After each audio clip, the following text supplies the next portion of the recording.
Good afternoon, everyone. I hope you are well. The Reform UK Party must democratise immediately. Here are my reasons why I believe that to be the case. The Reform UK Party was founded on the 23rd of November 2018 as the Brexit Party Limited in order to put pressure on the failing Conservative Party, who were making a mess of Brexit. In fact, it is fair to say that Theresa May sabotaged Brexit, called an election that she didn't need to in 2017 and threw away her majority, leaving the government in stalemate. In April 2019, Nigel Farage launched the Brexit Party, and within weeks it was a threat to every single Conservative marginal seat, which could have cost them the election. This made them come to terms, and those terms were that the Conservatives would respect the will of the people and leave the European Union.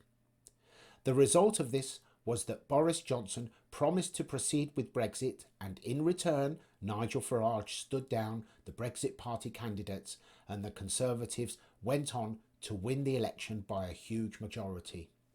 Following the complete failure of the Conservatives to deal with Brexit correctly, in February 2021 the dormant Brexit Party was renamed as Reform UK, and then Richard Tice, along with Ben Habib, Anne Widdecombe and a few others, took the party from unknown to the position where it polled more than 4 million votes in the recent election, which also resulted in the party winning 5 seats in the Houses of Parliament.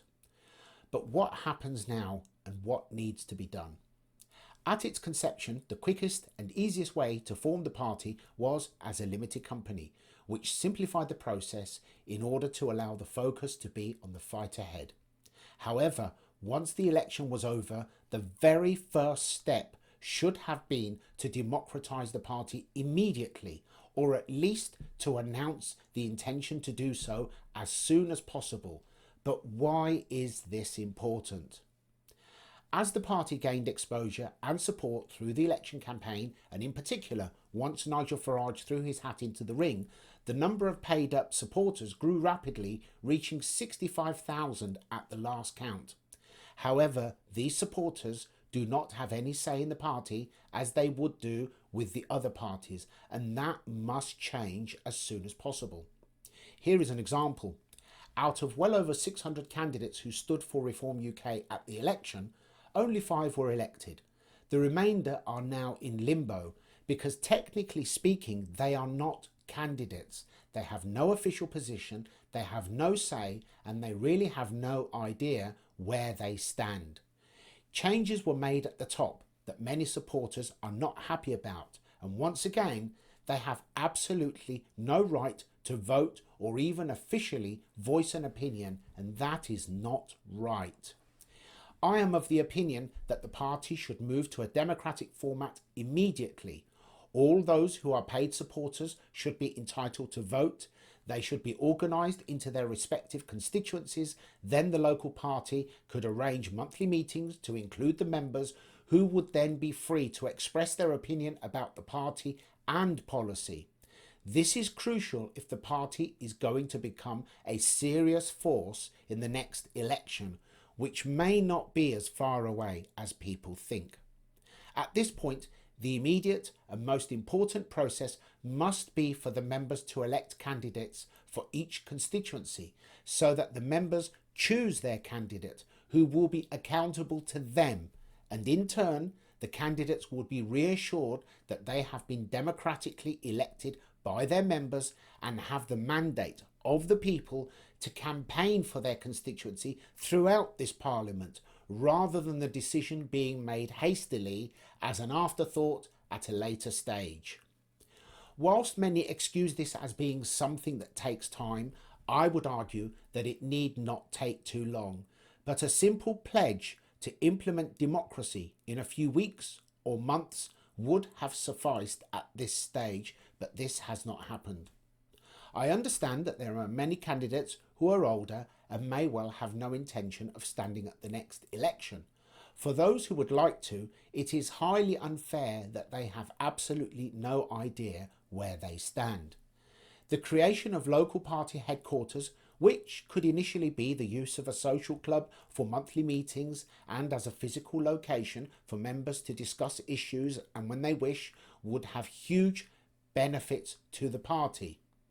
Despite the fact that I decided to stand down primarily for this reason and the fact that I disagree with the appointment of a CEO who has literally walked in off the street, made a large contribution and leapfrogged everyone to be placed at the top, the reality is that I had nothing official to stand down from.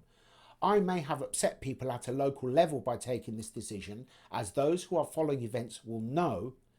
Ben Habib has also spoken out about the urgent need to democratise the party. It cannot wait, and in the meantime, the momentum is being lost.